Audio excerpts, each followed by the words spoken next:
So about the top of the fairing, that's the space for launching the satellite.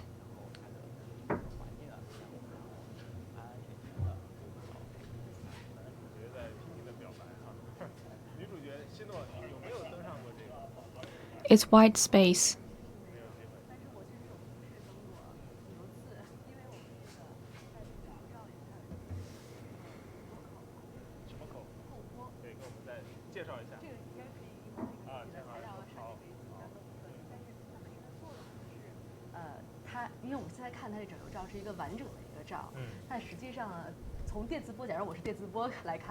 It's reasonable.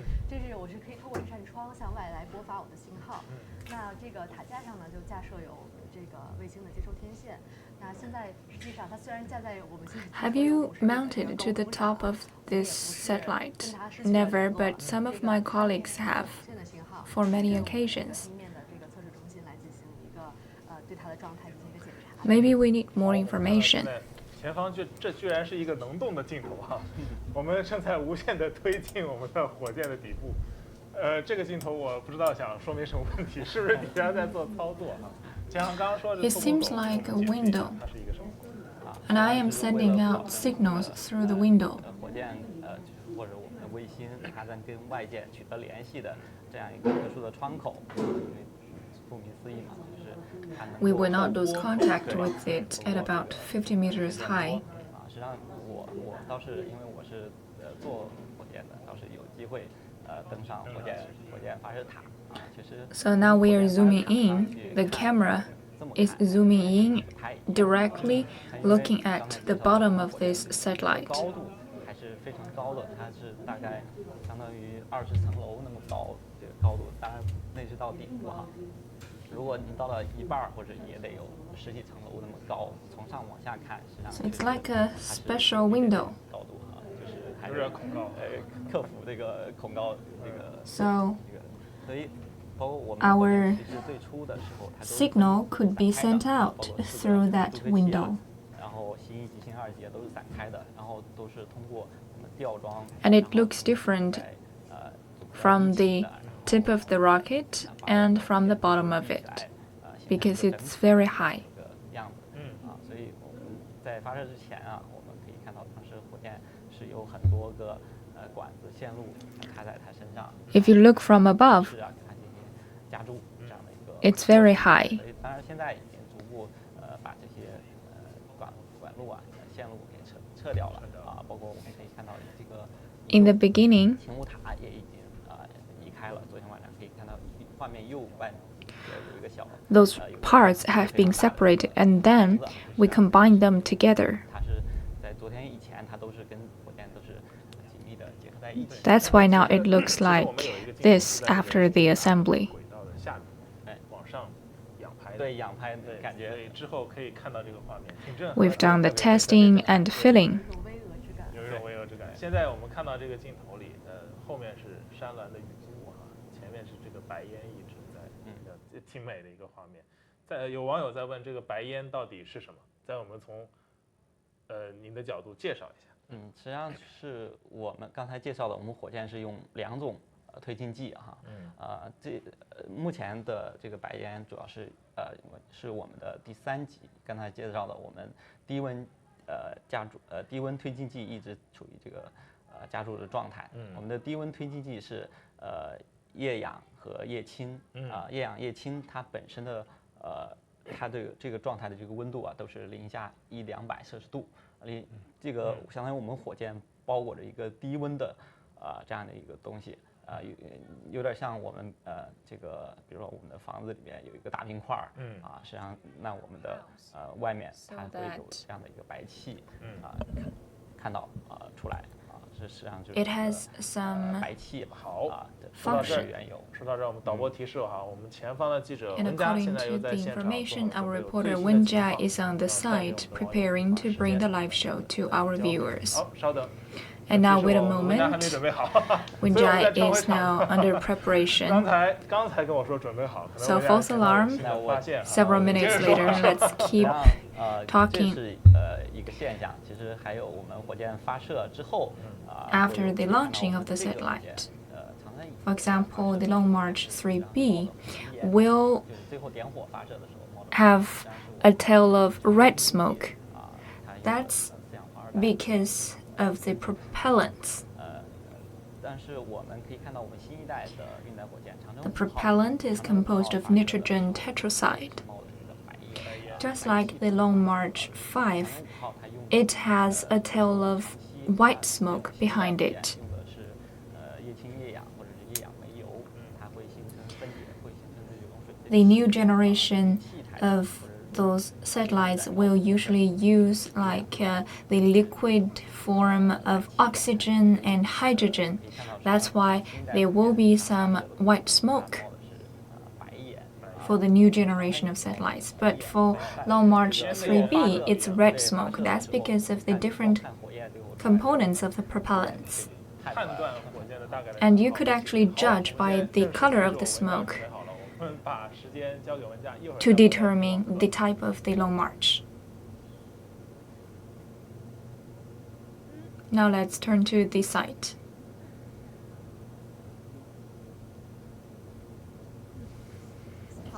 So dear viewers, I am Ma Wenjia from CCTV. Now I am in the launching center in Xichang, and behind me, that is the last satellite of BDS, and that is the Long March 3B carrier rocket. And now we are about several minutes to the countdown of the launching. And there have been some changes behind me. If you have paid attention, for example,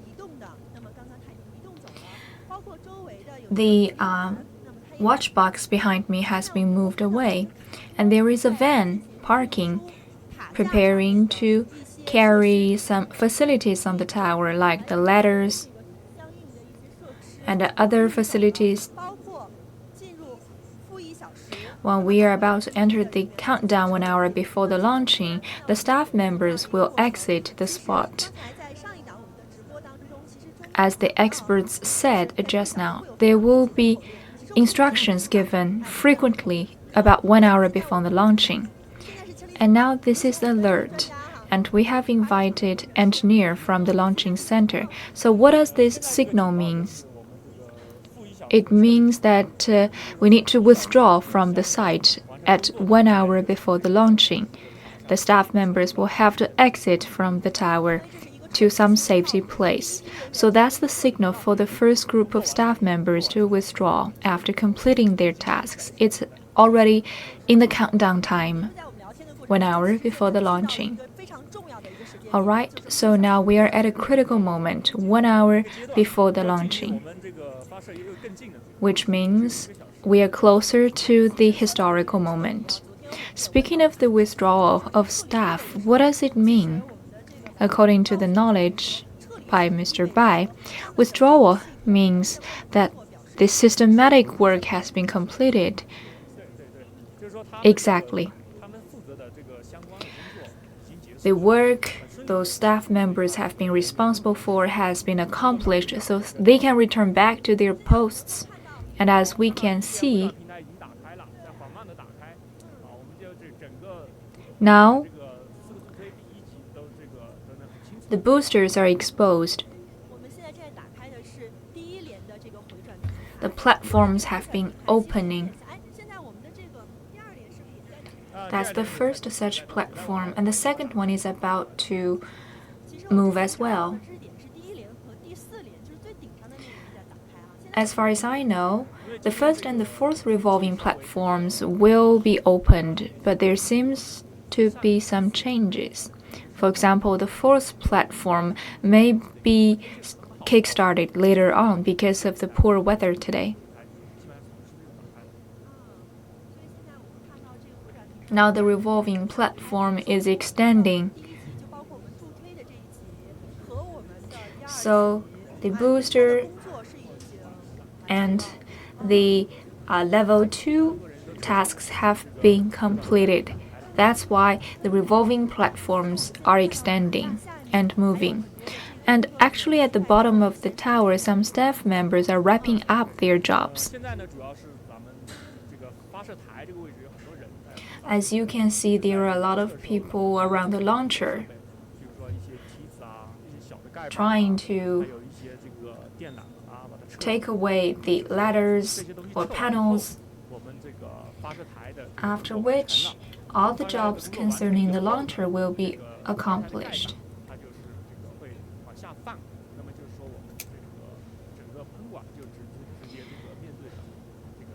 And the cover plate will be lowered on the launcher. As you see, the cover plate is on the launcher. Can we move closer?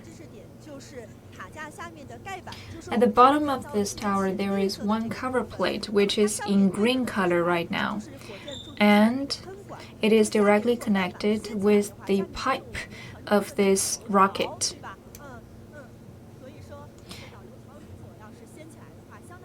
And at the bottom of that cover plate is the diversion trench.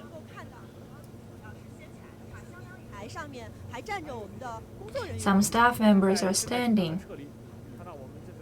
They are trying to exit, and they are putting those letters in the vents.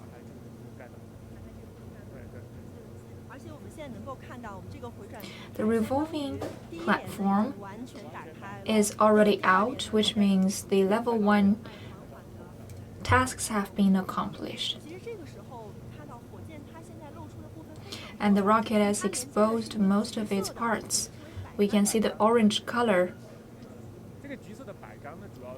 Those orange-colored poles are to transmit like signals.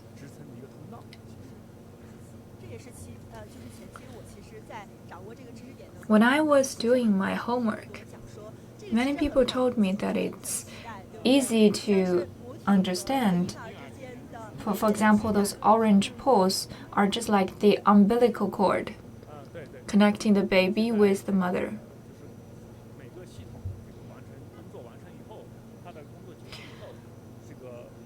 The systematic conductor will send out a report about the normal progress made.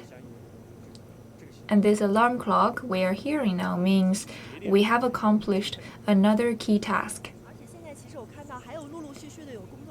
And some staff members are still exiting from the ladder.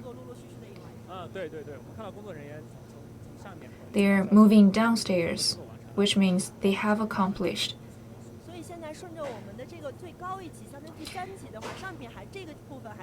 Some staff members are at the top layer. For example, level 3. The level 3 revolving platform is not extended yet, and some staff members are still out there working. I have observed one detail. We know that the liquid hydrogen and oxygen has been injected into level 3 and is very low temperature. This morning, we have seen level 3 giving out white smoke. So why? That's because we are filling the low temperature components, cooling down the surroundings. And the air in the surroundings will be condensed into liquid formation. That's why it looks like white smoke. And now we are hearing some more instructions.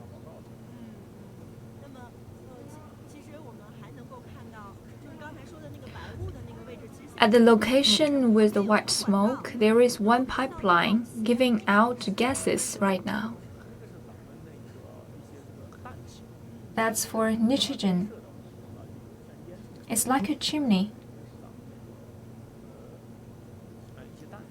The chimney is giving out nitrogen.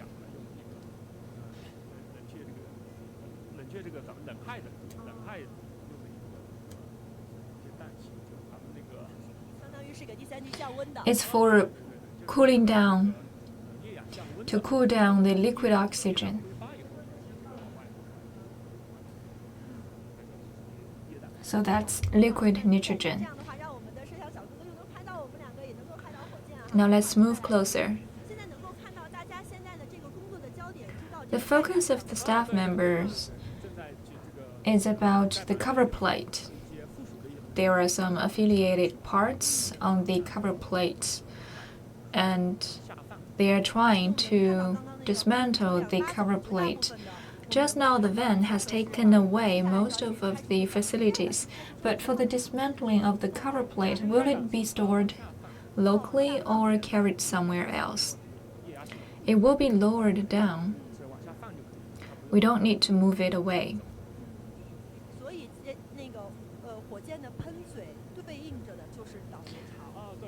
So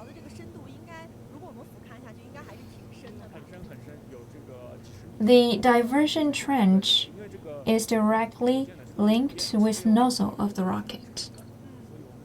It's very long. So the diversion trench is about the same length. Now we are already very close to the rocket, only dozens of meters, so I can see a lot more details. For example, on the boosters, there are numbers like booster number 2, booster number 3, so they are carrying different things inside, right? As you can see, there are 4 boosters. The one on the opposite of us is booster number 3. And behind the booster number 3, that's booster number 1. And on the left side, that's number 2. And on the right, number 4. So 1, 2, 3, 4 in that sequence. But actually, inside those boosters, they are carrying the same fuels. For example, on the top layer, it's the oxidizing agents. Now, as we can see, the work is around level 3.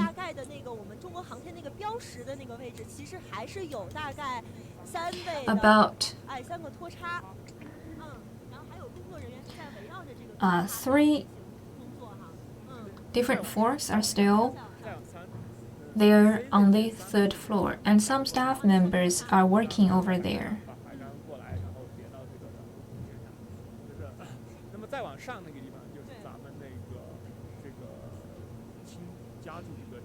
And on the above, those are fuels of low temperature. Maybe because of the low temperature fuels, they will have some volatility. That's why we will have to fill for 4 minutes. In the 1-hour countdown, there will be a lot more tasks yet to come. It's going to be ever more crucial with the time passing by, and every link is interconnected with the others. There will be more detailed work to be accomplished. So in the next live show, you will see that the level 3 and level 4 revolving platforms will be completely extended out, and you will see the full outlook of this rocket.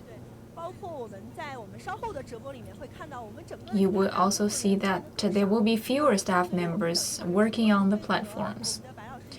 Mr. Bai and my colleagues, together with me, will be on the site to witness their withdrawal, and we're looking forward to more details later on.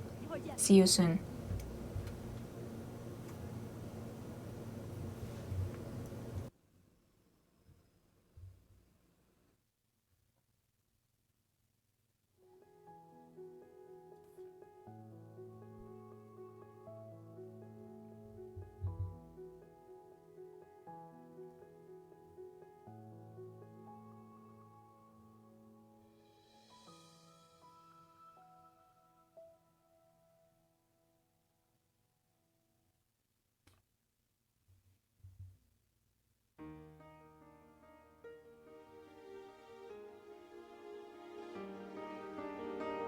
啊，好，我的本子扔哪儿了？在这儿。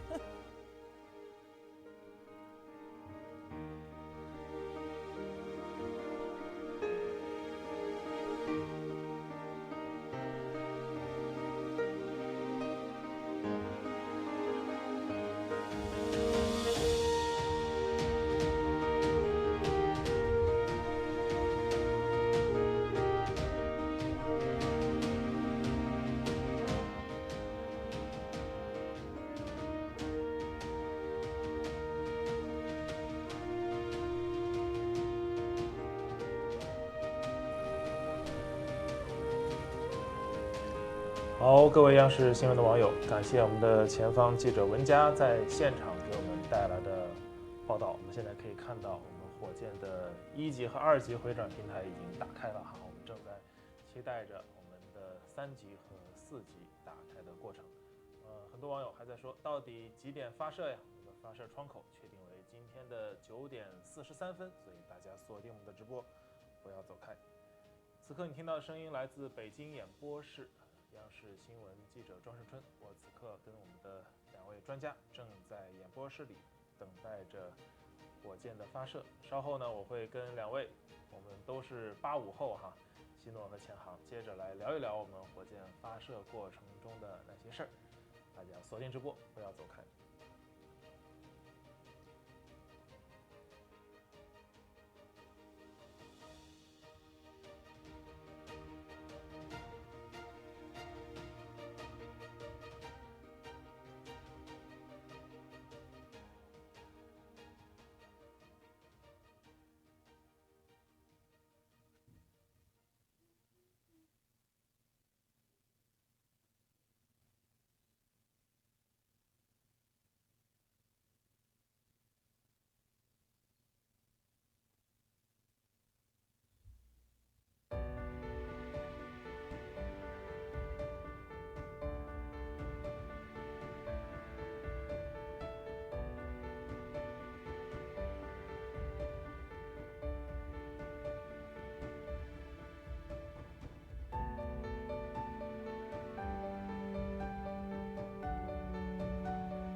山腰上，那这个地方呢是有一个小村庄，它叫做纳基村，所以说呢，纳基观看平台也是因此而得名的。大家可以看到呢，今天的这个天气呢，可能有一点天公不作美。我们现在呢，整个的这个纳基观看平台，包括我们应该能够看到的这个发射塔架呢，实际上现在都是笼罩在一片的云雾当中。但是呢，我相信稍后在发射过程当中呢，火箭的推进的火焰一定会驱散云雾，也会让我们清清楚楚的看到我们火箭的发射。Behind me, even though there is heavy fog, and we can see 2 launching towers, and number 2 is the Long March 3B carrier rocket. Now, we have some guests with us, like Academician Li Lanjun and those staff members working in the front line of epidemic control, and also the poverty alleviation representatives in Xichang, and also those aviation sector personnel. We will be the witness of the launching of the satellite. According to my knowledge, many of those guests are paying their first visit to the site. The heavy fog here cannot undermine our enthusiasm and expectation. The leading group office of the Long March 3B carrier rocket and the other government agencies have given such instructions about the target of this launching, and we want to pay tribute to those workers working in the front line of epidemic control. That's why we invited them to the site. And also today marks the 50th anniversary of China's aviation development. Xichang Launching Center used to have completed about 50 launches, sending 170 satellites into the air like Chang'e. We invited the representatives from different industries here so as to be part of the development of China's development of the aerospace. BeiDou is serving the people after all. During the coronavirus, those frontline workers and workers from the other circles have been fighting industriously. That's why we could successfully launch the satellite of BeiDou Navigation System. During the epidemic, the BeiDou satellite system is also contributing to people's livelihood. For example, the Huoshenshan and Leishanshan hospitals have been constructed, and the dispatching of medical materials as well as the tracing of the personnel, they all have been accomplished with the support of the BeiDou Navigation Satellite System. As to poverty alleviation,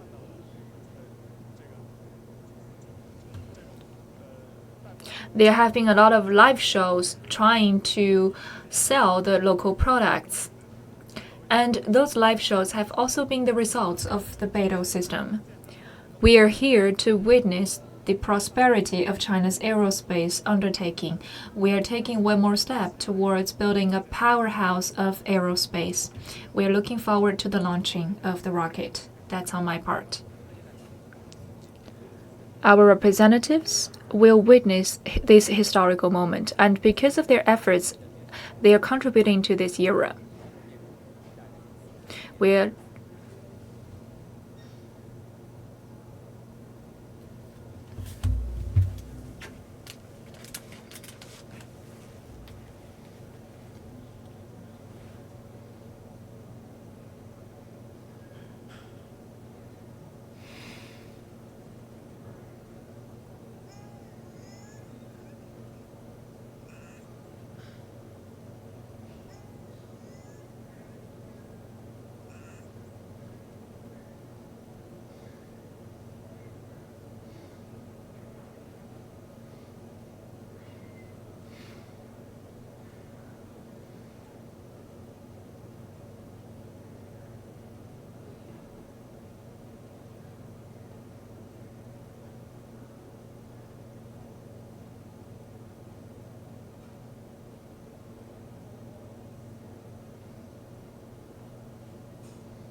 Now we're in Xichang Launch Center. This is our engineer, Bai Chunbo.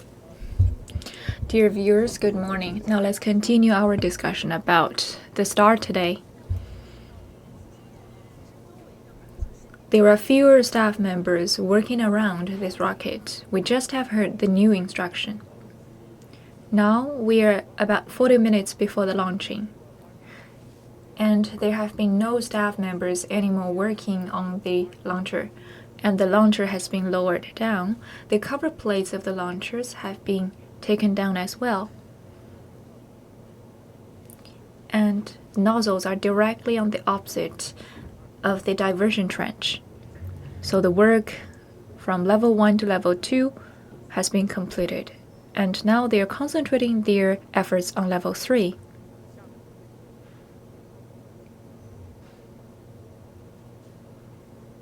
New instruction now. We could hear clearly, according to the instruction,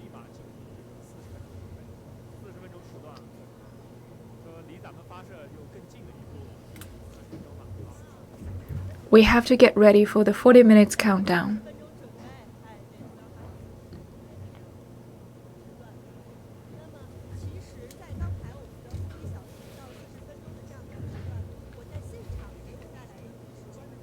So we are one more step towards the final launching. 40 minutes preparation.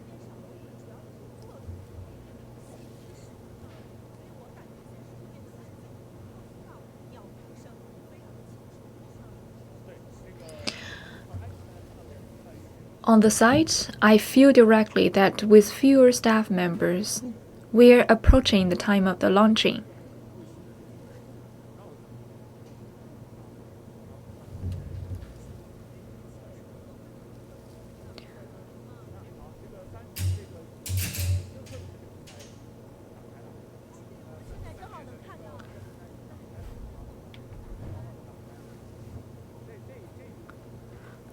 As you can see, the fairing has been changed.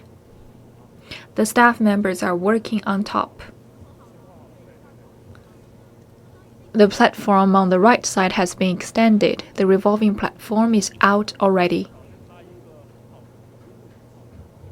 So the work over there has been accomplished as well.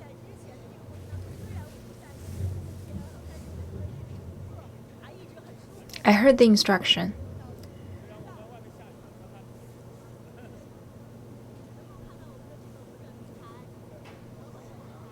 We have to guarantee the temperature and humidity.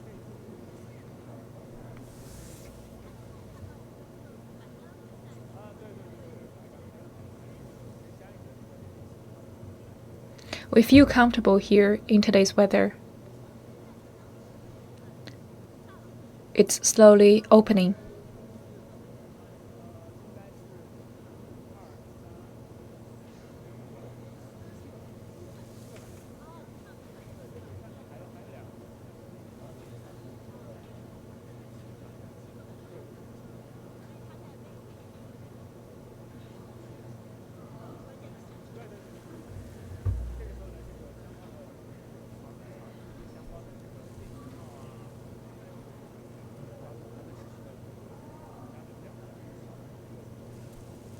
Now we are seeing 7 poles.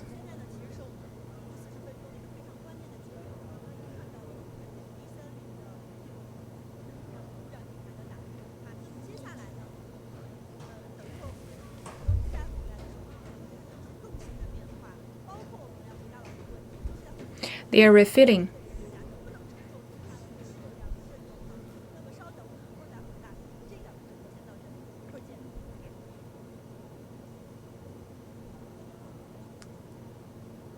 We just now saw the movement of those revolving platforms, and after the ending of the live show, we will take the questions from our viewers.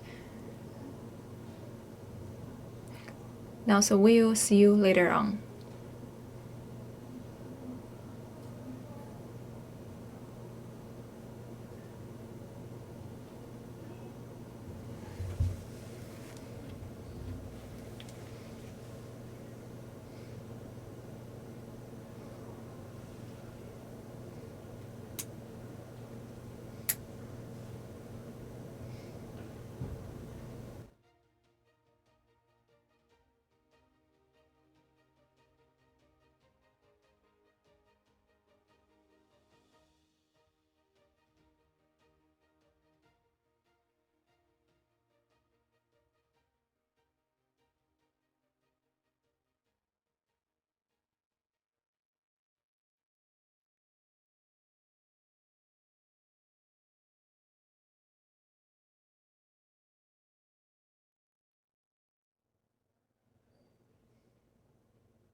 Now I am in Xichang Launching Center. I am now in the general office. So 12 hours before the launching, all of the instructions have been sent from this site. That's why it is called the guiding center of the satellite. And now we are about 40 minutes countdown before the launching. The filling has been completed yesterday. And at 6 o'clock this morning, the low temperature propellants have been injected as well. That is actually the liquid oxygen and liquid hydrogen. Those propellants is about 180 Celsius degree and 250 Celsius degree below zero. So they will be kept being injected about 4 minutes before the launching, and a lot more instructions will be given here. At about 30 minutes before the launching, all the staff members will have to exit from the tower. At about 15 minutes before the launching, the last group of staff members will have to get down, so the preparation work will be all finished. At 15 minutes ahead, the supply of the electricity will be automatic in the rocket. And as I said, the propellants will be kept being injected about 4 minutes before the launching. And about 1 minute before the launching, there will be a countdown like 40 seconds, 30 seconds, 20 seconds, 10 seconds, and 10, 9, 8. Now everything is getting ready on the site. We will keep bringing you the updates.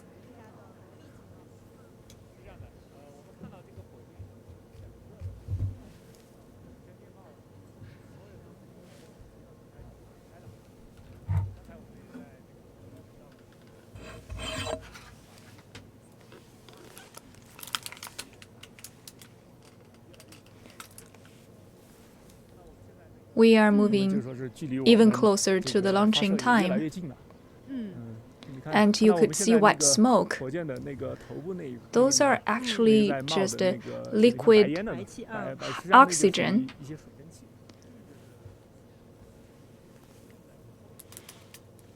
About 1 to 2 minutes when we are getting connected, the fourth revolving platform has been extending out. So Long March 3B carrier rocket is fully exposed to us. Just now it has been partially covered with the facilities, but now it's totally out, and we are very excited. We have been taking selfies with the rocket, but according to Mr. Bai, there will be a lot more to look forward to. Exactly, according to the instructions, some of the procedures of the launching have been ready. And many information has been uploaded into the brain of the rocket. So the rocket is about ready. Another detail on site is that the fourth revolving platform was carrying some staff members, and the fixed tower is still seeing some of the staff members in it. A few staff members are still in the tower. They will exit later. So what about the last time points of the withdrawal? It's about 15 minutes before the launch. All the staff members will withdraw from the tower 15 minutes ahead of the launch. And we will have to withdraw to a safety place as well. some frequently asked questions as we have gathered. Now let's give the questions to Mr. Bai. For example, those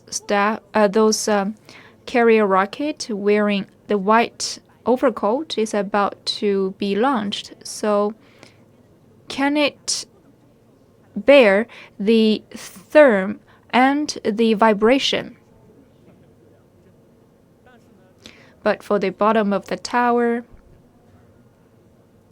and the top poles, there will be some partial damage, of course, under such high temperature and weight.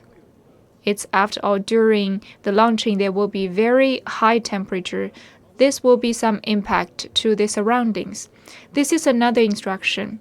We are approaching the 30-minute countdown, and this is for the withdrawal signal.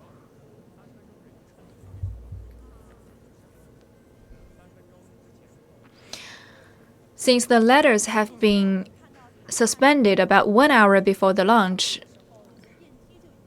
now the staff members are getting down through the stairs.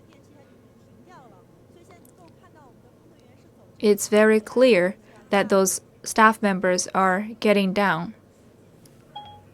And such an alarm clock is to warn us that we are approaching the time of the launch and we have to exit to some safe place. And the withdrawal of those staff members symbolize that their tasks have been accomplished. They are now taking numbers of the heads so that no one is left behind. That's why those staff members are gathering at the bottom of the tower so as to take the numbers.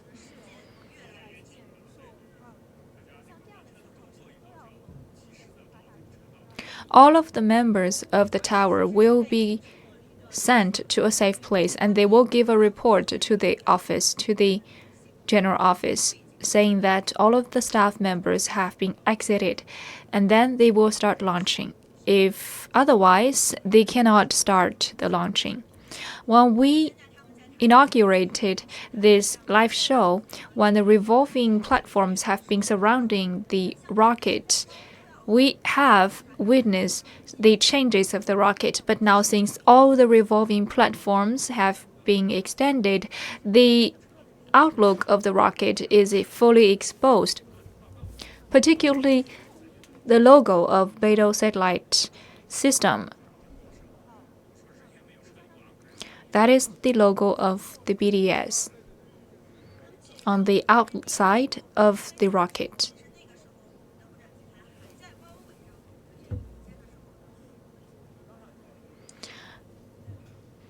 And the last satellite is directly stored inside, next to the location of the logo. The logo is meaningful. It's in deep blue color. That's about the color of the space. And then it's the light color that is about the sky. And we could see 7 stars of the BeiDou system, symbolizing the BeiDou Navigation Satellite System. And that red circle is also delicate. It means that it's a complete task. And today's last satellite also symbolizes the wrap-up of the complete project.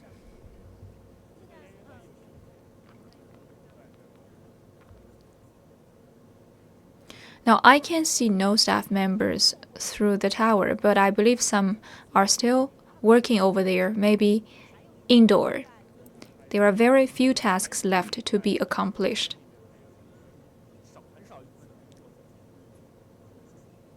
And now, the rains have stopped in the launching center. There seems to be more sunlight coming through the clouds.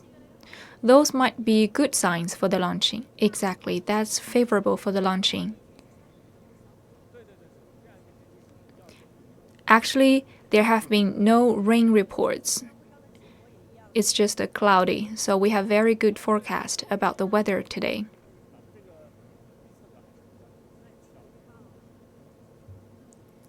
We have very precise prediction about the weather.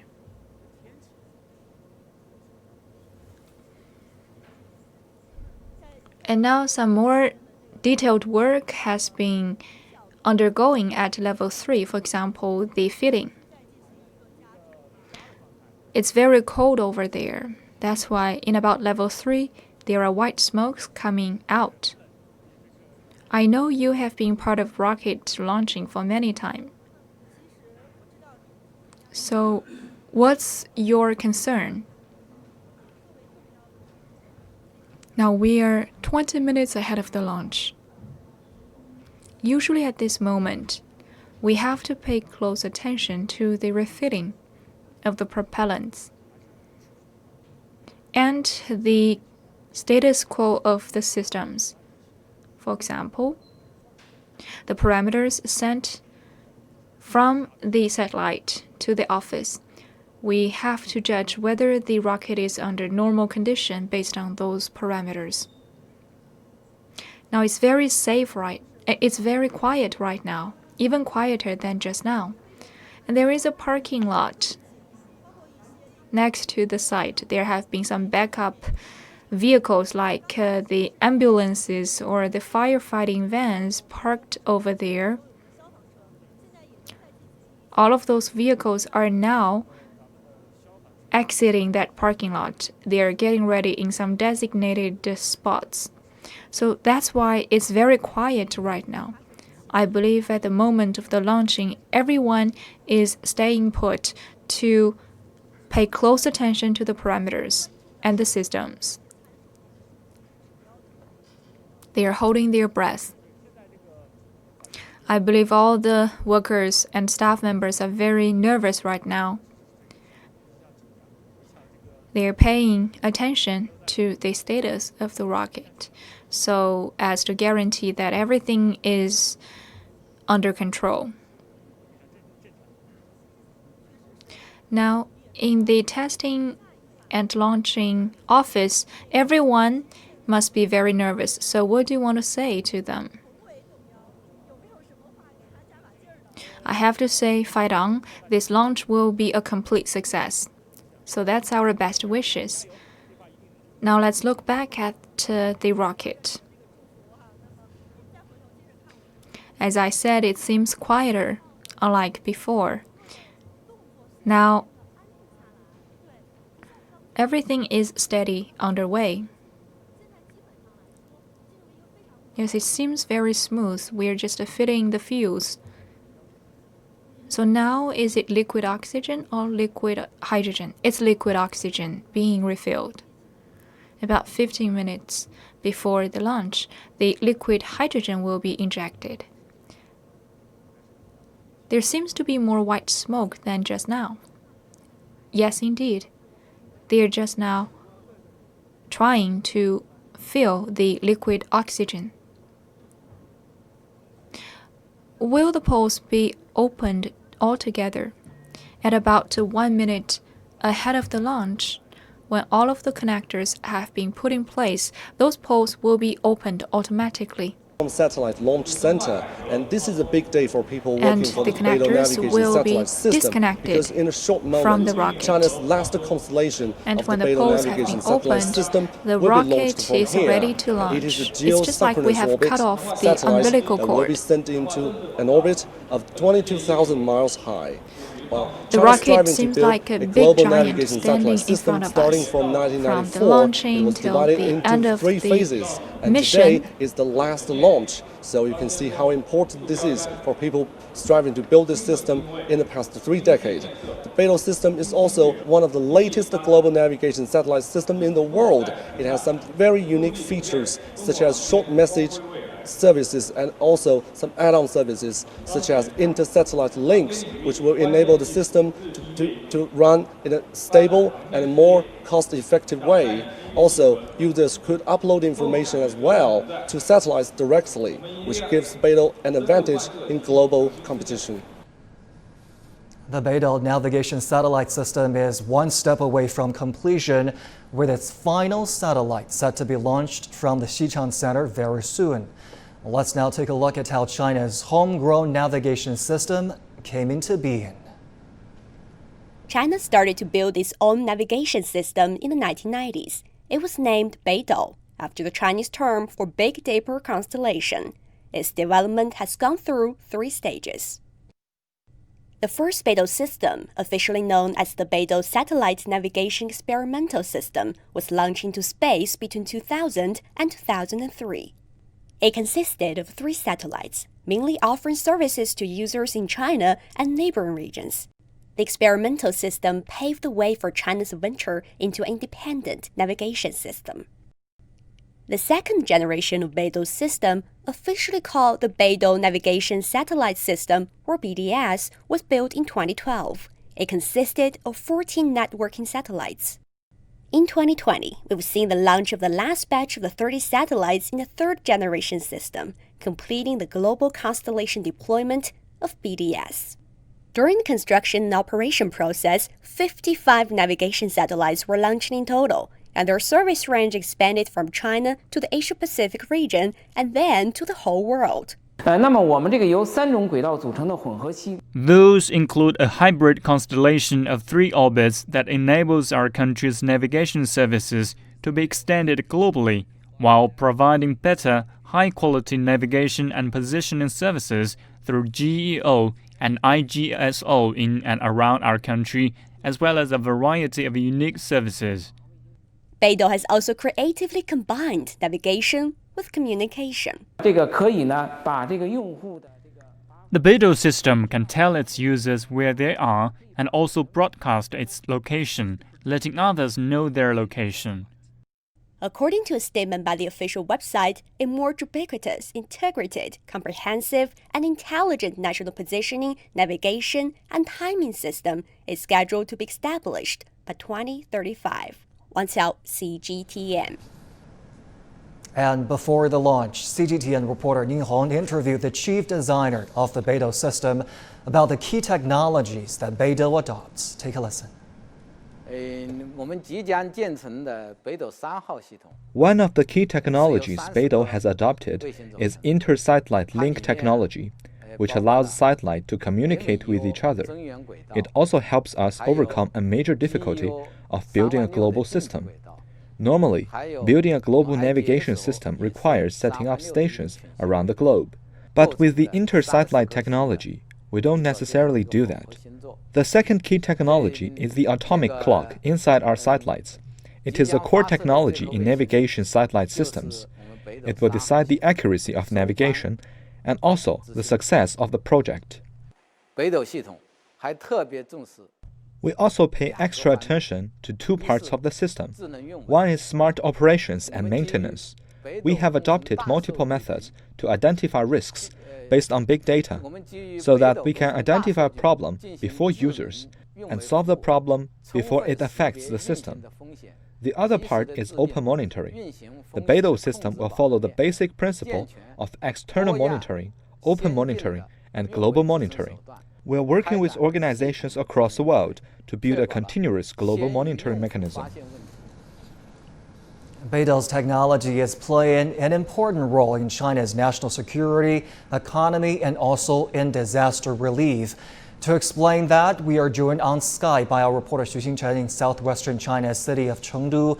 Xichang, good morning. The BeiDou Navigation Satellite System was used back in 2008 during the Sichuan earthquakes, and it played a crucial role in search and rescue operations. What more can you tell us? Sure, Jones. So I am right now in the city of Chengdu, the capital city of southwest China's Sichuan province. The local region is very mountainous and prone to natural disasters like earthquake, landslides, and even mountain fire. And right behind me, we can see a huge monitor, and that is for an alert system that can notify people with natural disasters, just like this. And now join me is the architect behind this alert system, Dr. Wang Tun.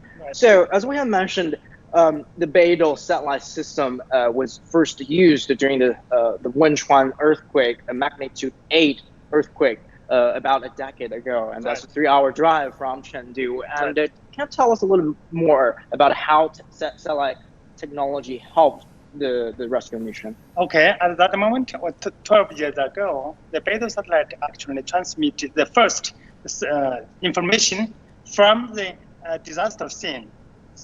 to let the government and the society know what is the actual situation in Wenchuan area. So that's the first message from the disaster area. And then after that, we actually have been developing the early warning system for the earthquakes. With this BeiDou system, because the BeiDou system has the function of transmitting the short message to other area. So this short message system is used to transmit the sensors data from all the areas, so that the center can collect the seismic data simultaneously. So as you have mentioned about the transmission about short messaging, and because over a decade ago during the Wenchuan magnitude 8 earthquake, and the road and traffic were terminated, was suspended, and because of the BeiDou satellite system, and actual rescuers can learn about the local situation. And now we also know the satellite technology can be used to detect all other kinds of disasters, and the precision the BeiDou satellite system can offer actually is pretty competitive comparing to like counterparts like GPS, right? So the general precision of the BeiDou system is basically the same as the GPS, and on the other hand, it has more precision when we use some other technology to make a precision of 1 millimeters. Millimeter. To detect the landslide, for example. So this actually is quite important for the multi-hazard early warning system that is being developed in China and in Chengdu actually. And this technology, I think, will be used in other countries as well. Thank you so much, Dr. Wang. So we can see that satellite technology can be used to during disaster relief, just offer a lot to save more people. And we know while it's not cheap to build a satellite and send it to space, and there are a lot of investments as pouring into the use of technology, satellite technology. And here just in Chengdu, the government aims to build an industry of some 200 billion yuan, that's about $3 billion for industry just based on the BeiDou satellite system. And right next door, it is the Jiuzhou Electric Group, one of the largest tech makers here in Southwest China. And that company has a special and specific subsidiary just focusing on developing machines and equipment based on the BeiDou satellite system for navigation and the location services. 郑世. Huge potential for the application of the BeiDou system. We'll all keep watching. CGTN's Xichang live for us in Chengdu today. Xichang, thank you. The BeiDou satellite navigation system has already helped China during the pandemic. We get more details from CGTN's Cao Bing. China was hit hard by the novel coronavirus at the beginning of the year. As Wuhan, where the first case of the epidemic was reported, raced to build 2 specialist hospitals from scratch. The BeiDou system helped. In the battle against COVID-19, BeiDou provided a high-precision mapping service for the building of Huoshanshan and Leishanshan hospitals, which helped speed up construction. BeiDou devices also played a big role in reducing infections. Drones and unmanned vehicles guided by BeiDou were used to deliver emergency medical supplies. The process is fast and accurate and reduces human contact, curbing the spread of the disease. Drones were also used to spray disinfectant. A BeiDou-guided drone can spray 5,000 square meters in a single flight, which is beyond the reach of other disinfection vehicles. And BeiDou guidance systems help vehicles take the best route to deliver emergency medical and living materials from around the country. This system helped direct more than 6 million vehicles, ensuring that emergency materials reached the worst-hit areas. A network of 2,600 stations across the country guaranteed high-precision performance of the system in battling the novel coronavirus. Cao Bing, CGTN. Let's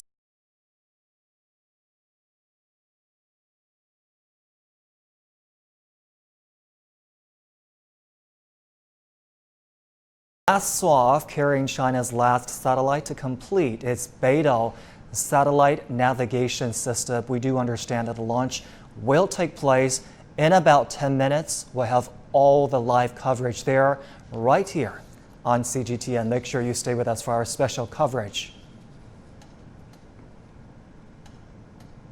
I'm now joined in the studio by Li Yuan. He is Business Development Director from ComSat Technology, which focuses on satellite development, in-orbit delivery services, solutions for satellite applications, and space education. Mr. Li, welcome to the program. This is an exciting day for China. 20 years of development spanning 3 generations of the BeiDou satellites, and we're finally here today witnessing the launch that will send the last satellite to complete a system that has been in the making for 2 decades. Help us understand the significance of this milestone. Actually, BeiDou is independently developed by Chinese government. And as you said, it's, with several decades of effort and contribution by the brilliant and talented engineers, devoting themselves to this project. So when we finish it, China gonna have a very independent system and to provide services all over the world. And it's a very add-valued, system for all the GNSS system. You work in the application of those satellites, so this must be an exciting day for you also. Tell us about the kind of services that are already in use with BeiDou technologies, and what more services will BeiDou system be able to provide in the future? Actually, we all know that BeiDou system is developed in accordance with 3-step strategy. So the service is updated generation by generation. For instance, BeiDou 1 is using a active positioning scheme, which means using 2 satellite and ground stations to locate the users. So it provides timing, positioning, navigation system only in China. But for BeiDou 2, with the capability with BeiDou 1, BeiDou 2 using a positive positioning scheme, not using ground stations, but all full satellites to provide more accurate services for the Asian Pacific users. And BeiDou 3 now we provide global services and updated services all over the world. Specifically, there are 7 kinds of services. It provides 3 kinds of global services, including RNSS, which is PNT, positioning, navigation, and timing, and GSMC, global short message services, and SAR, which is the international search and rescue. Meanwhile, for China and surrounding areas, we provide 4 services, which is SPAS, satellite-based augment system, GES, ground augment system, PPP, process point positioning, and RSMC, regional short message communications. So it's a little bit complicated with 7. It gets very technical. Yeah, it's very technical. And nowadays, GNSS already launched worldwide since December 2018. And last year, we have GSMC, SERGS already available. And this year, they're going to be as SPAS, PPP, and RSMC all over the world. I think it's really, really exciting to use the applications by BeiDou. Wouldn't you say that the key difference from the first generation to the second generation to now the third generation was also in the scope of coverage? Because at first only provided coverage in China, and then it was Asia Pacific, and now when the third generations are operational, we'll be able to provide global coverage. Yeah, definitely. Yeah. The region is larger and larger according to different generations of BeiDou. And it can give us a lot of opportunities to broaden our application scenarios all over the world, but not only in China mainland. All right, thank you very much. Stay with me here on our program. I want to also bring in via Skype Shen Jun. He is the Deputy Director of the International Cooperation Center from China's Satellite Navigation System Office. Mr. Shen, welcome to our special coverage. What do you think are the differences between BeiDou, developed by China, GPS, developed by the US, and Galileo of Europe? Thank you. That's very... I'm sorry, go ahead. Okay, no, I wasn't saying anything. Please go ahead. Yes, please. Okay. Actually, currently there are 4 GNSS systems recognized by United Nations, namely BDS, that's our BeiDou system, GPS, as you mentioned, Galileo, and also Russian's GLONASS. All those systems are global covered, and of course, we are the third in the world to offer the services. They also, the basic system are almost the same, namely just you mentioned before, is three kinds of basic services, namely positioning, navigation, and timing. But in addition to that, BeiDou has its own characteristics. For example, as the previous guest mentioned, they were, besides the basic navigation services, there were satellite-based augmentation for aviation users, short message services. In addition to this BDS3, we have the international search and rescue, and also precise point positioning, and all those high accuracy, high precision services, which will bring the accuracy of the services up to next level to from normally 10 meters. I see, Mr. Shen, how do we understand the relationship between BeiDou and other navigation systems in the world, for example, GPS and Galileo? Is there only competition, or are we talking cooperation as well? Or it looks like we are having some technical problems with our guest over there. Let me turn back to my studio guest, Mr. Li here. We were talking about comparisons between BeiDou of China, GPS the US, and Galileo of Europe. Are they just competitors, or is there room for cooperation among different navigation systems? Actually, BeiDou has a principle that, BeiDou is developed by China, but dedicated to the world, and BeiDou want to be the world-class GNSS system.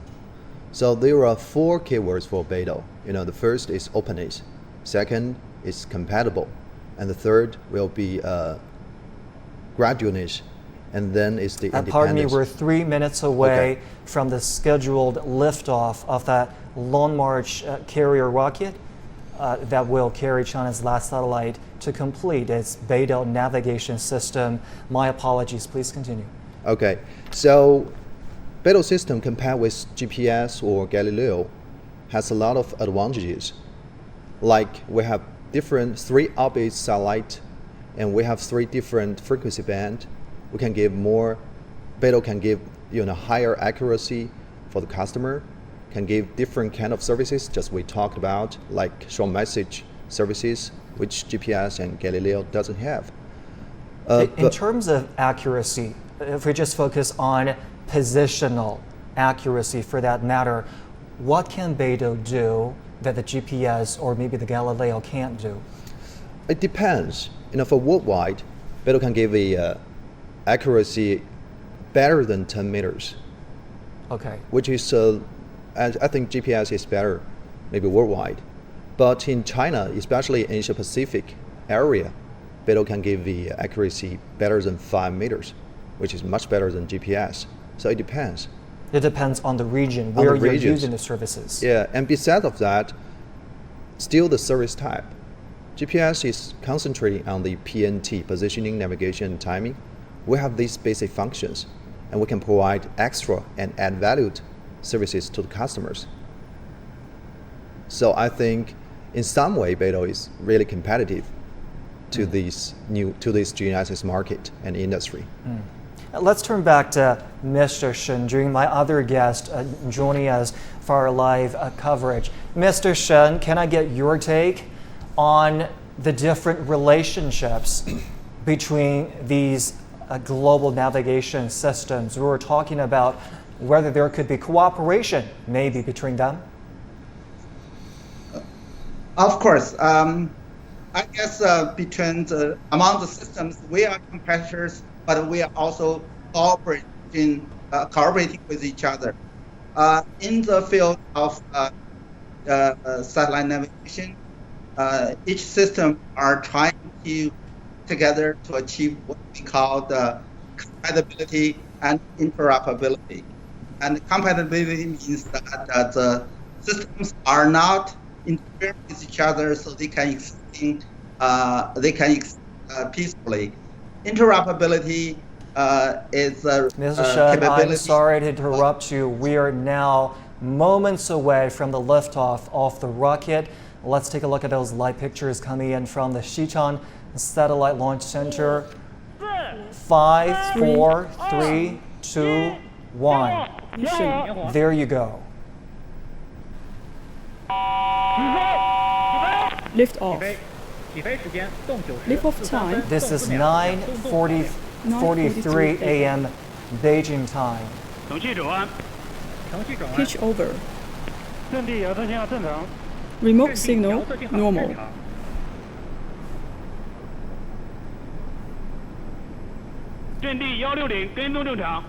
The tracking radar normal.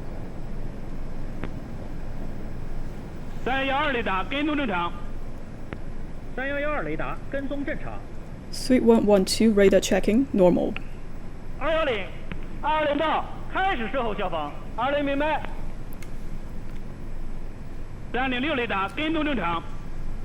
Radar checking normal. Optical radar checking normal. Remote signal normal. Flight condition normal.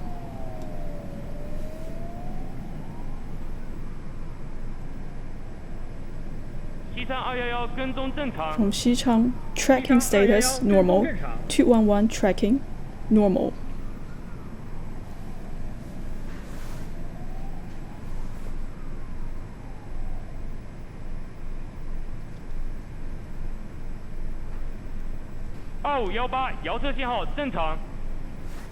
Remote signal normal.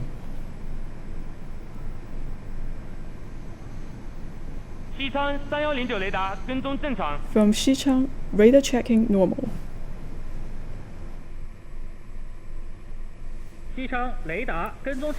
Radar checking from Xichang normal. Remote signal normal. Flight status normal.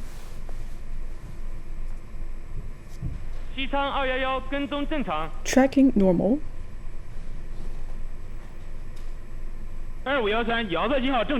Remote signal normal. 210到，停止售后消防。20明白。宜宾遥测信号正常。 From Yibin, remote signal normal.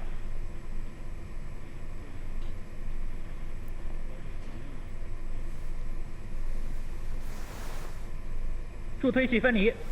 Separation of boosters. 宜宾3107雷达跟踪正常。 Yibin radar checking normal. 一级关机。 First stage turn off. 第二级分离，庐山3106。 First and second stage of Rocky separates.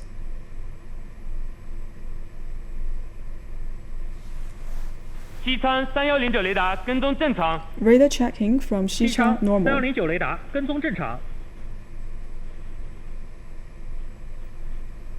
宜宾遥测信号正常。 From Yibin, remote signal normal. 2518遥测信号正常。 Remote signal normal. 2518遥测信号正常。 Remote signal normal. 贵阳3105雷达跟踪正常。 Guiyang. Radar tracking is normal. 西昌雷达跟踪正常。 From 遥测信号 Xichang, 正常。 radar 西昌飞 checking 行正常。 normal. Remote signal normal. Flight condition normal. 宜宾3107雷达跟踪正常。 Radar checking 宜 normal. 宾3107雷达跟踪正常。 From Yibin, radar checking normal.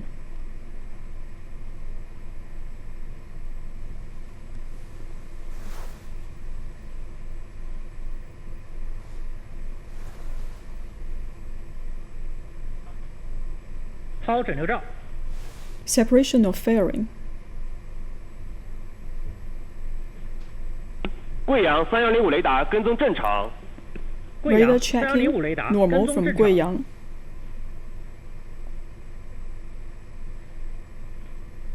宜宾遥测信号正常。 Remote signal From Yibin, normal. 宜宾遥测信号正常。西川3109雷达跟踪正常。 Radar tracking. From Xichang, normal. 宜宾3107雷达 From 跟踪 Yibin, 正常。 radar tracking, normal.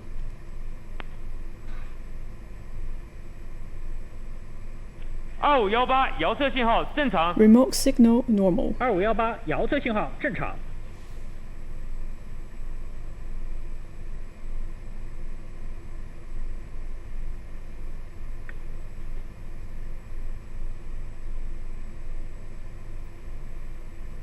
西昌雷达跟 From 踪正常， Xichang, 遥 radar 测信号 tracking, 正 normal. 常。 Remote 西昌背景 signal, 正常。 normal. Flight status, normal. 贵阳3105雷达 From 跟踪 Guiyang, 正常。 radar tracking, normal.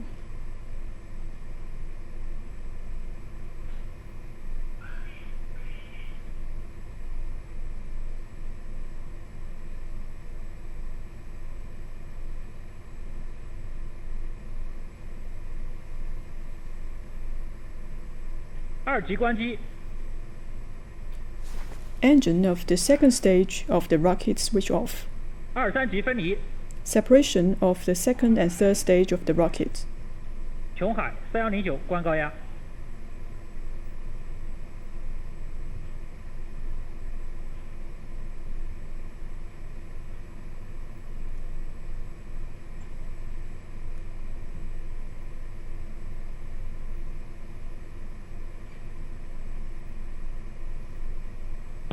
宜宾遥测信号正常。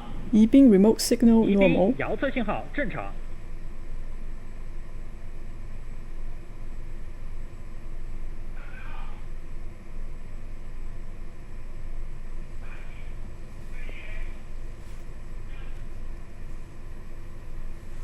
宜宾3107雷达跟踪正常。 Radar tracking, normal in Yibin. 西昌雷达跟踪正常，遥测 Xichang, 信号 radar 正常。 tracking, 西 normal. 昌背 Remote 景正 signal, 常。 normal. Flight status, normal.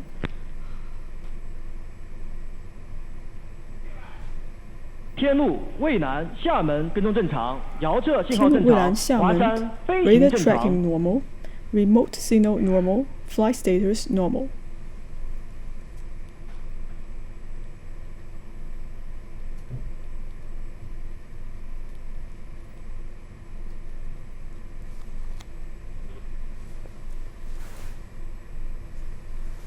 贵阳3105雷达跟踪正常。贵阳 radar tracking, 卫星 normal. 管路排气正常。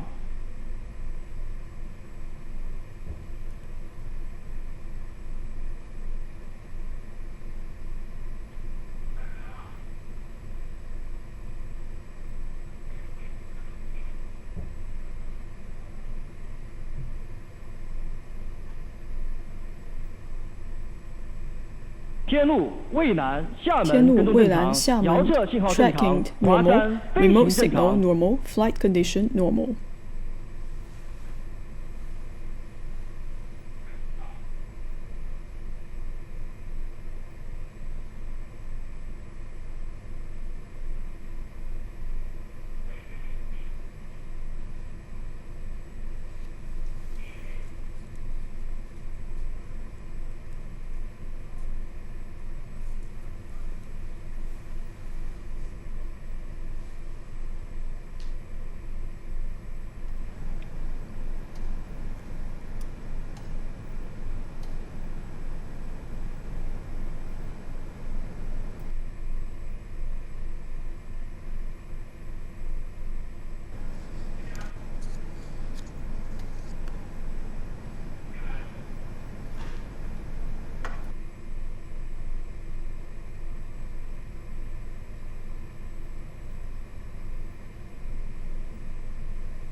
天路、厦门跟踪正常，遥测信号正常。 tracking, 华 normal. 山飞行正常。 Remote signal, normal. The 华山 rocket flight launch status, that'll normal. carry China's last satellite into orbit to complete the BeiDou Satellite Navigation system. It'll be a while before we hear from official channels whether the launch has been a success.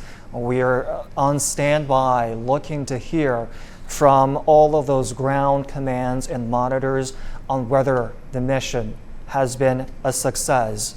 Let's go to my guest, Shen Jun, who is also monitoring the process for us. Mr. Shen, we know it'll still be a while before we hear whether the launch is a success. How are things looking out for you?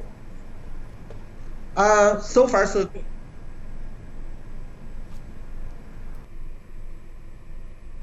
Hello? Yes, Mr. Shen, I can hear you. Okay, I guess it will be another 天路厦门自动正常，遥测信号正常，华山飞行正常。 the rocket working like this. The Long March 3B rocket has a core unit that's in the middle, and 三级 four 一式 strap 关机。 So the sequence is like this. After liftoff, we can see the first the strap-ons burned out and then it's separated, and then after it penetrates the atmosphere and the fairing, that's that cover on the top of the rocket, separated, throw it away so that can the carrier rocket can eliminate some of the extra weight. So it continued to fly. Then the third stage was the first stage was separated from the rocket after the all the engines, all the fuels are burned out. Then second stage, then the third stage. Then I believe normally for a geostationary satellite like this one, there are about 3 hours of the flight for the upper stage to deliver or to inject the payload, in this case the rocket, the satellite, into the final predetermined orbit. So I guess we still have a long while to wait before the launch center officially announced the result of today's launch. Absolutely. And Mr. Shen, when will this latest satellite become operational once it's in orbit?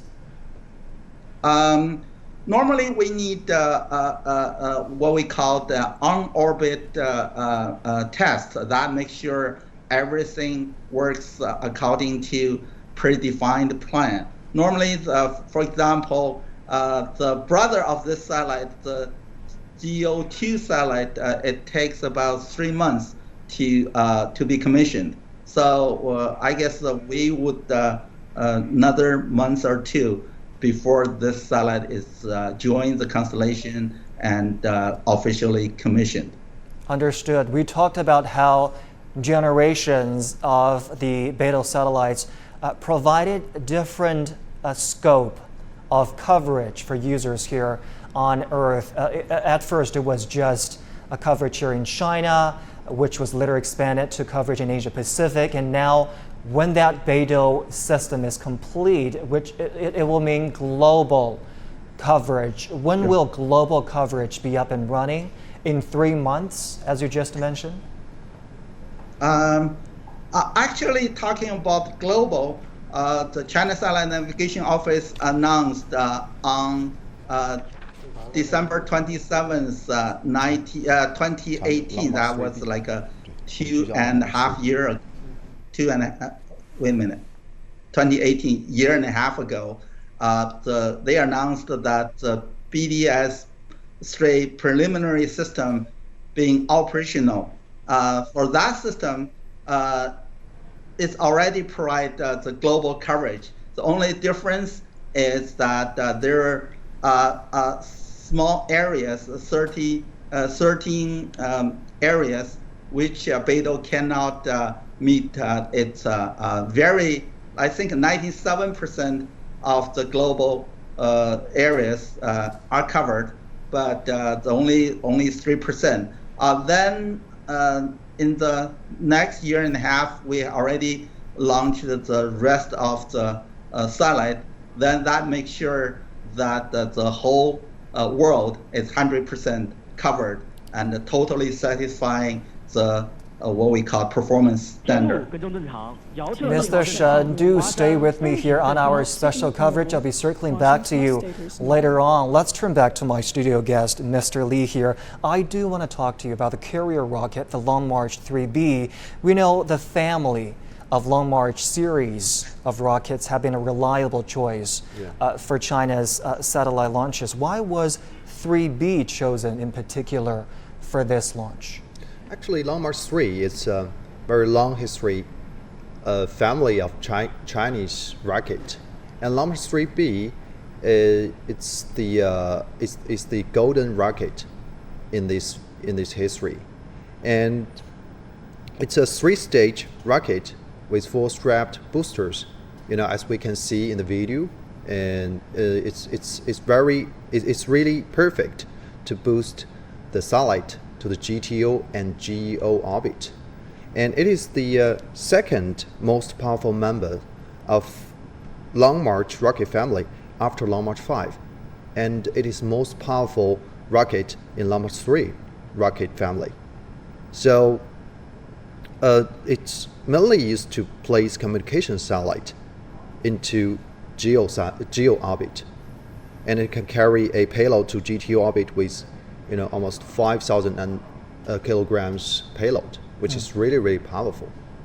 And for other rocket in this Long March 3 family, which is Long March 3A and Long March 3C. Long March 3A actually is the core part of the Long March 3B with no boosters. But Long March 3C has only 2 boosters. So it's really a middle place between Long March 3A and Long March 3B. All right, Mr. Li, thank you very much. I want to now go to our reporter Ning Hong at the Xichang Satellite Launch Center. He has been watching from there on site at the center.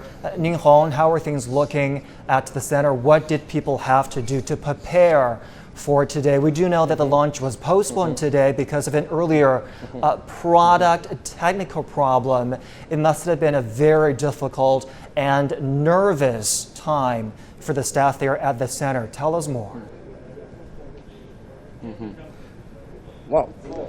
Well, yes, the launch was supposed to be launched on last Wednesday. However, it was postponed because of a minor technical problem. But from what I know, people are basically being cautious because this is a really important satellite. It is a satellite it is the last constellation of China's BeiDou Navigation Satellite System, which China has strived to build in 3 decades. So you can see how important this is. And now I'm outside the main control room in Xichang Satellite Launch Center, and we are still waiting anxiously for the updates about the condition of the rocket and also the satellite. It is vital because China promised to build its global navigation satellite system in 2020, and this is the last one. Ning Hong, what is the atmosphere like at the center where you are? You were there before the launch. You are now there monitoring, watching how the process is going, just like the rest of us. What is the ambience like?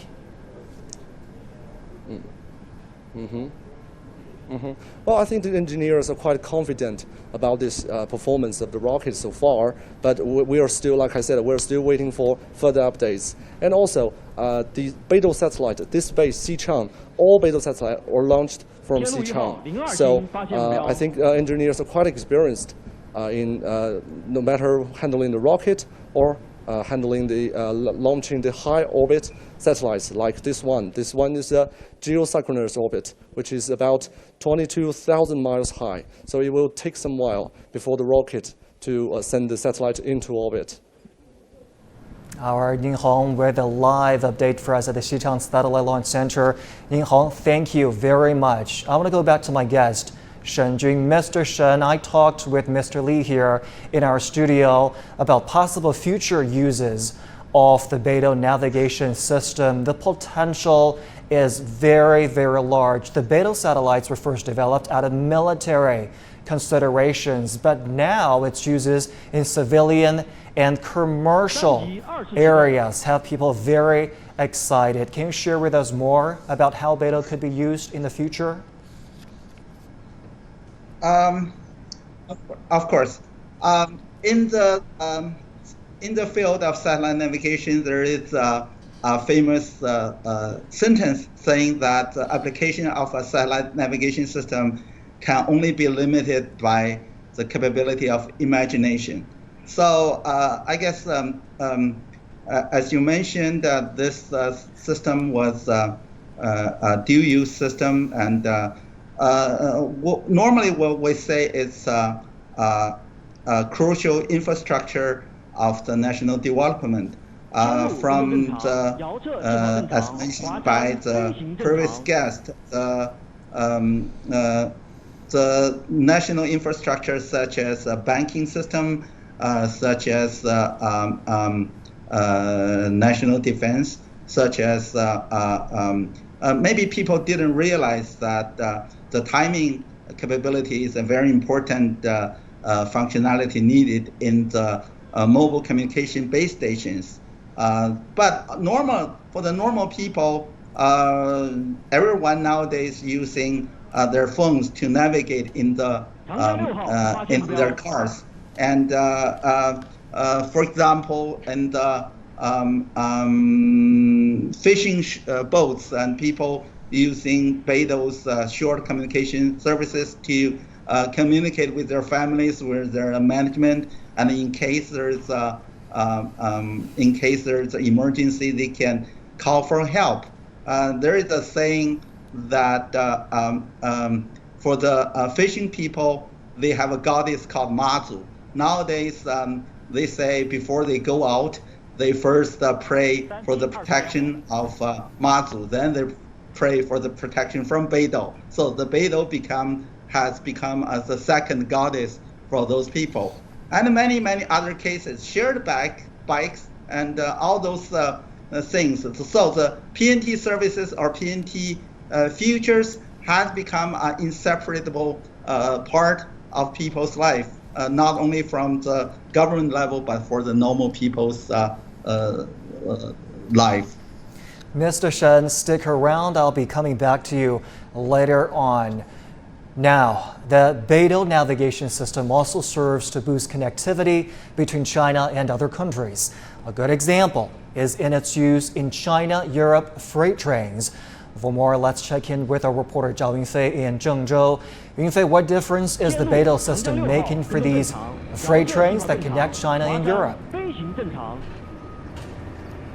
Well, Zhongshi, it brought many efficiency and convenience by the BDS. In fact, we're here in Zhengzhou, the starting point of China-Europe freight train. And this is central China, so it's a perfect place to gather goods nationwide. From here, each day, at least there's one set of freight train departure from Zhengzhou and make all the way to west. They cross the border at Lato Pass in Xinjiang Uyghur Autonomous Region, and they travel all the way to the west across the Asian and European continents to Hamburg, Germany. Also there in Hamburg, there's a very nice multi-function port which with maritime port as well as freight train port, Mary. Now speaking of the maritime cargo, the vessel cargo, compared with the vessel cargo, the freight train cargo, the volume is smaller, but the efficient is faster.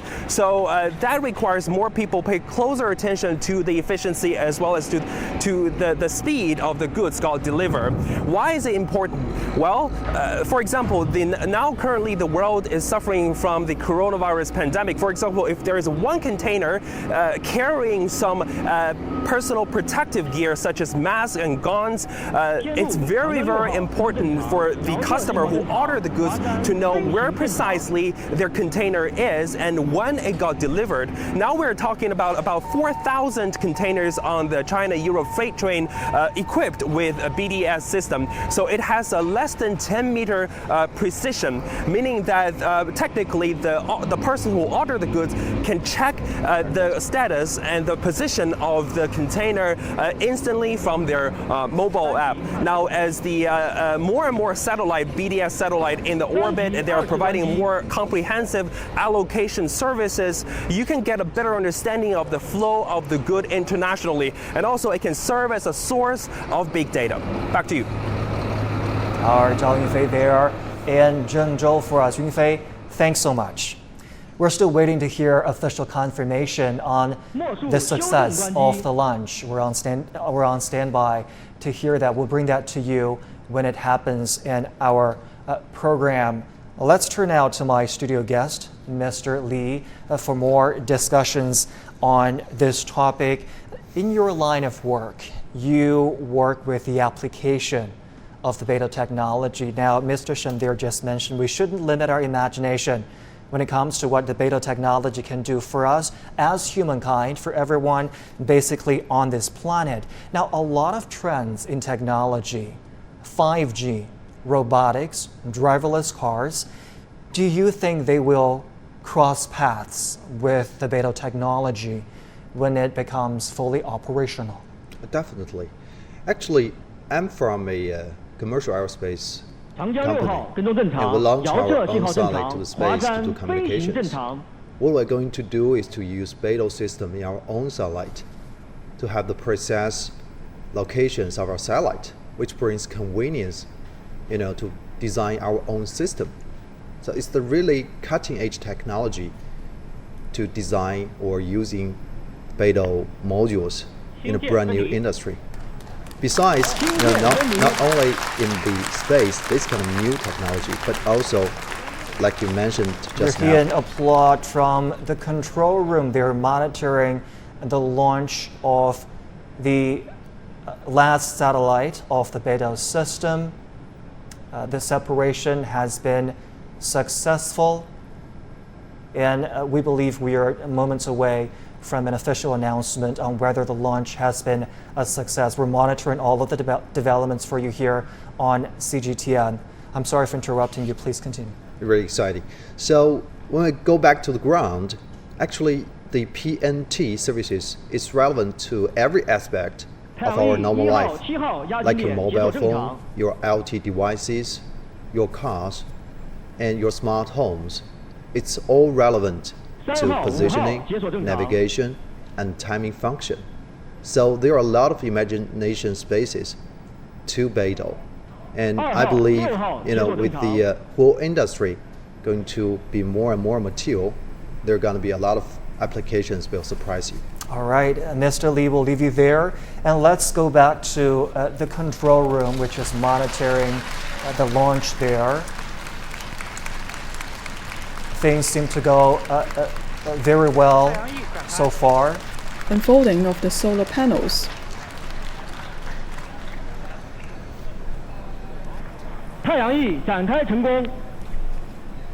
The solar panels has been unfolded successfully.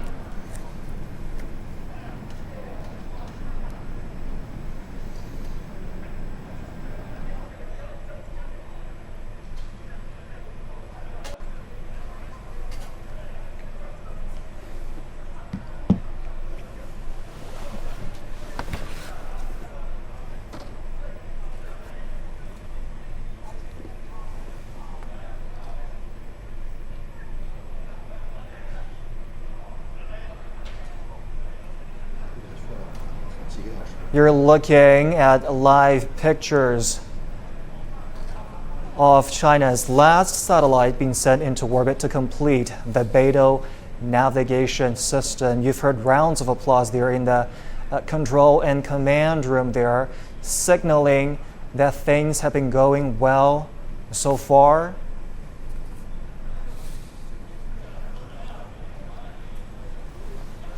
We're waiting to hear from official announcement on the operation this morning.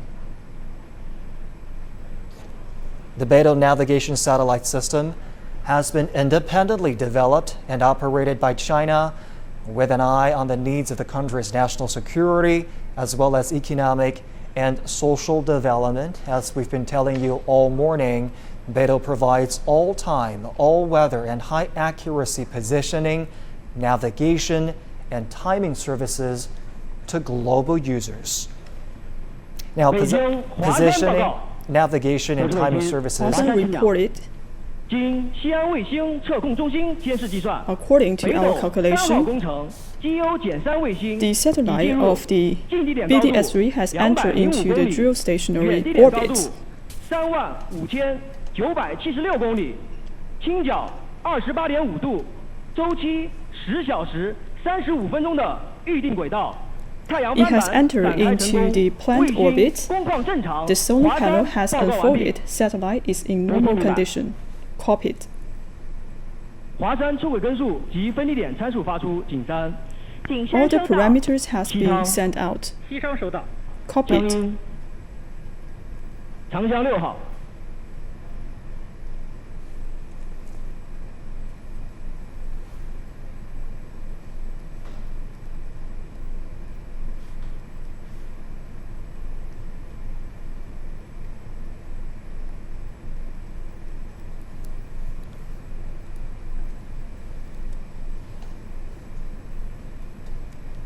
Well, as I was saying earlier, positioning, navigation, and timing services are available for global users.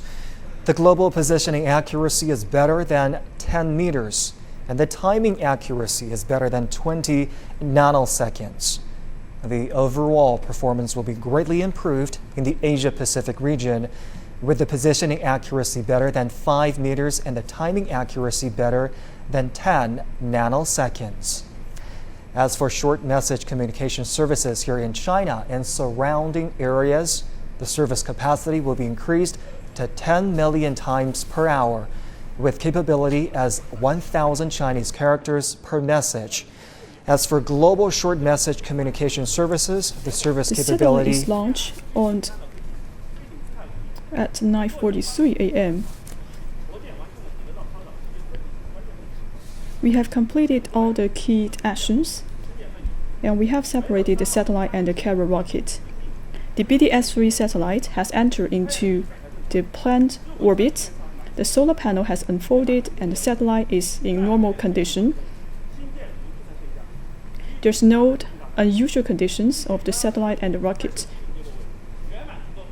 So I would like to announce that the launch is a complete success.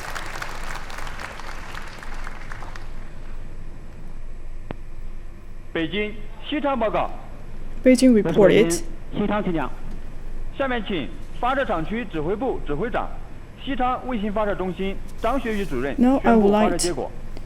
to invite Mr. Zhang Xueyu, the director of the Xichang Launch Satellite Center, to announce the result.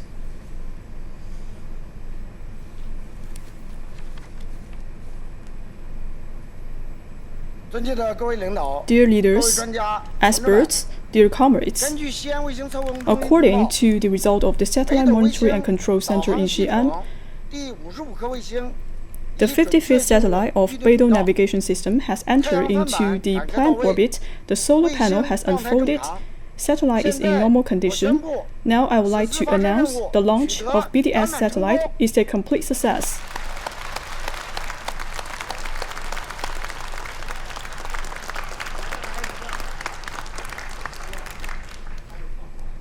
Now, on behalf of the Xichang Launch Satellite at the Commanding Center, I would like to extend my congratulations to all the people, all the scientific workers who are engaged in this project. To all the experts and researchers participate in this project, I would like to extend my appreciation. That is the end of this launch. Thank you.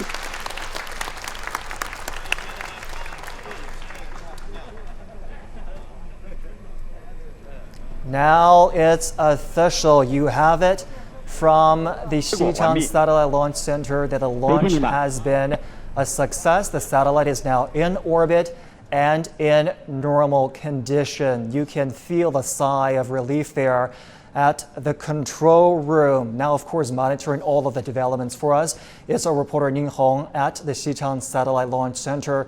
Ning Hong, we kept hearing rounds of applause and happy commotion in the control room there. How are things looking where you are? What is the atmosphere like?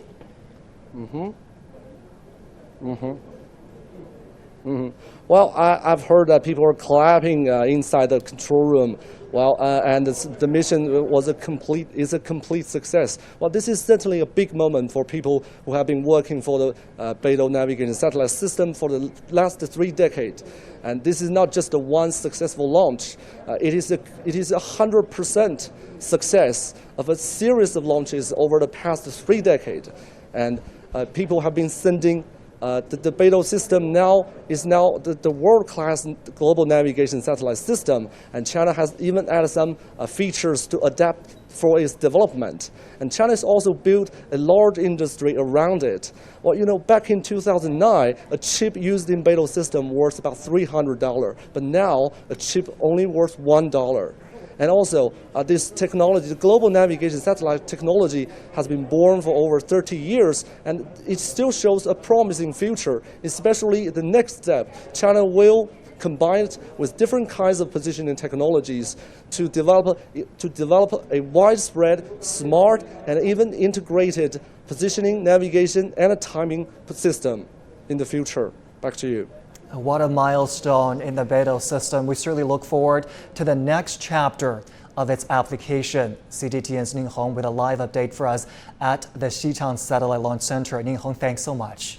And China has successfully launched the last constellation of its BeiDou Navigation Satellite System, and this makes it the world's newest global navigation satellite system.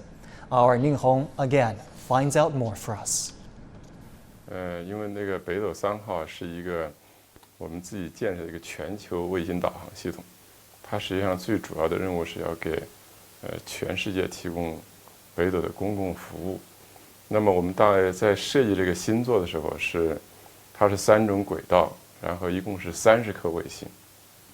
但是这里面针对全球走网提供服务来讲，它实际上只需要我们中原轨道的24颗卫星。这24颗卫星其实在去年底我们已经全部发射上天，已经走网运行，现在已经向全世界提供服务了。那么在此期间呢，在北斗的建设、系统建设、服务的推广，包括应用的推广上，我们取得了哪些的成果？我们有一个初步的统计，在中国境内销售的智能手机用到北斗系统的超过了80%。从北斗应用来讲，应该也是深入到中国国内或普通百姓应用的方方面面。另外，在国际合作方面，我们也取得了很大的进展。跟 GPS、GLONASS、伽利略等几大卫星导航系统的合作，我们双方有很好的正式的政府间的合作，推动多个系统的融合共用。另外，我们是积极在联合国的框架下推动北斗或其他卫星导航的系统的合作。在未来，我们的北斗系统将给老百姓的生活带来哪些改变？同时，我们下一步的建设目标是什么？我们其实在3、4年之前，我们就启动了相应的论证、深化研究工作。应该讲，现在也基本具备启动后续系统的建设的条件，也就是要在2035年前建设一个更加泛在、更加智能、更加融合的国家级的综合 PNT 体系的建设。它是把一个以卫星导航作为基础、作为核心，融合其他现在或未来可知的导航技术，形成一个完整的体系。那么构建一个可以面向深空上到深空，下到海洋可以深入到室内室外，融合共享与未来信息技术更加融合的一个新的国家的定位导航设置体系。And now let's go live to our reporter Wu Lei in Shanghai. He is at a testing site for smart transportation in the city's Lingang area. Wu Lei, good morning. We are excited about what BeiDou will do for all human beings. What does the BeiDou navigation system mean for smart transportation scenarios like autonomous driving? Indeed, Zhongshi, we are now in the Lingang Autonomous Vehicle Testing Center here in Shanghai. As you can see, every day different types of self-driving vehicles, including passenger cars and also commercial heavy trucks, under testing in different simulations here. And now a few of the heavy commercial trucks here from SAC models are now undergoing testing. And now today that autonomous driving at a high level demands centimeter level of positioning technology, and today more and more vehicles have been equipped with a BeiDou Navigation Satellite System. But how does this work, and how will it be coping with the 5G technology to boost the autonomous driving sector? Today I'm very happy to be joined by Mr. Huang Weike, a senior program manager from SAC Model, one of the largest automotive maker in China. So Mr. Huang, could you please tell us, when did SAC Model started to use the BeiDou Navigation Satellite System, and how does it work for improving your self-driving technology? 那么黄经理给我们介绍一下上汽集团是什么时候开始应用北斗导航的这个技术？那么它给我们这个无人驾驶这方面提供了哪些方面的帮助？好的，上汽其实在2017年的时候就 start from 2017, we started to use BeiDou system in our smart vehicles. You could see some of these trucks and vehicles have been used this system, and we have been working with the cutting-edge technology, and also we are working with Sichuan, one of the supplier of BeiDou system, to use this navigation system.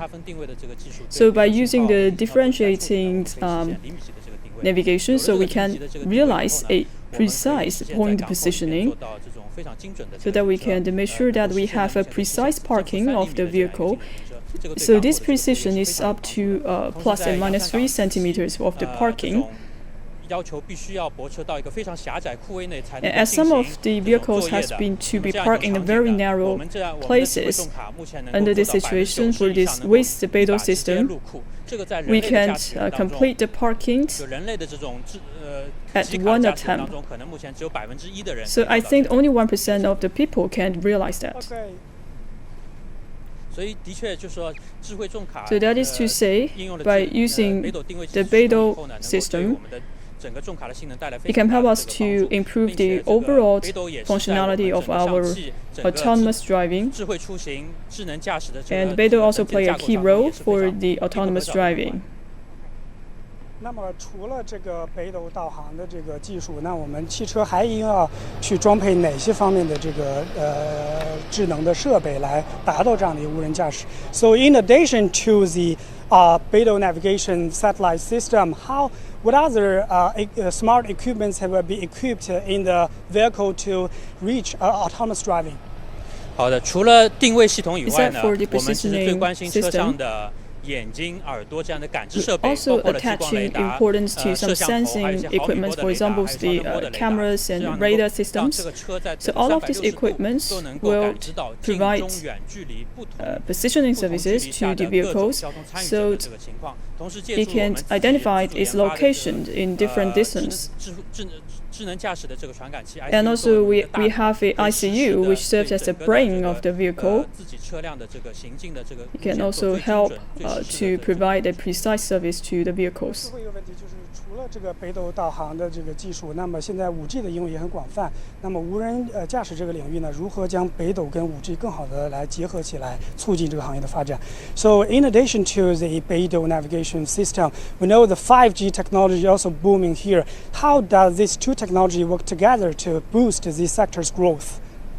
对5G 技术现在越来越成熟， So right now we could see a rapid development of the 5G, and also you have a wide application. Also, I believe in the smart transportation by using the BeiDou system, 5G technology, or even 6G technology, we may have a short period of the time delayed. So we can analyze the data of the traffic condition, and also we can make use of some of the traffic arrangements, so we can monitor some of the traffic conditions. I believe in the future with BeiDou and 5G, it will provide better services to our users. So that's Mr. Huang Weike from SAC Models. That's just one of the examples that Chinese automakers are now using more of the BeiDou Navigation System. And many Chinese automakers say that with the constellation of China's BeiDou system, it is time to speed up the construction of the new roads for the vehicles, and more pilot programs will be expected across the country to boost the 5G and BeiDou Navigation System together and help the sector grow more. Back to you, Zhongshi. An exciting tomorrow to look forward to. Our Wulei in Shanghai, thank you so much. I want to also bring in Tariq Malik, an astrojournalist and editor-in-chief at space.com. Mr. Malik, my apologies, we're running out of time on this broadcast, so I'm just going to ask you this. How does the U.S. view the progress in China's BeiDou Navigation System, and what is the reaction to the launch this morning? Well, I do believe that the government and industry in the U.S. are watching China's work in space, not just with the navigation system, but for all systems in space. And what this does is show that China has been able to not just launch, but develop and complete its own independent navigation system that companies here and abroad might be able to use in the future, as well as potential international cooperation for joint projects as well. Mr. Malik, thank you so much for making time for us. We certainly appreciate it. And that does it for our special coverage this morning. My thanks go to all of my guests, Li Yuan here in our Beijing studio, and Shen Jun joining us via Skype, and to all of our reporters today. And we thank you for your company. What a milestone for China. We leave you with highlights from the launch this morning. I'm Zhongshi in Beijing. 3、2、1，点火！点火！点火！起飞！起飞时间：动9时43分，动4秒，两动毫秒。保安。阵地160，跟踪正常。2518，遥测信号正常。第2级分离，庐山3106，关高压。宜宾遥测信号正常。包枕头上。贵阳3105雷达跟踪正常。2、3级分离。琼海3109，关高压。天路厦门跟踪正常，遥测信号正常。天路跟踪正常，遥测信号正常。华山飞行正常。天路长江6号跟踪正常，遥测信号正常。华山飞行正常。星舰分离。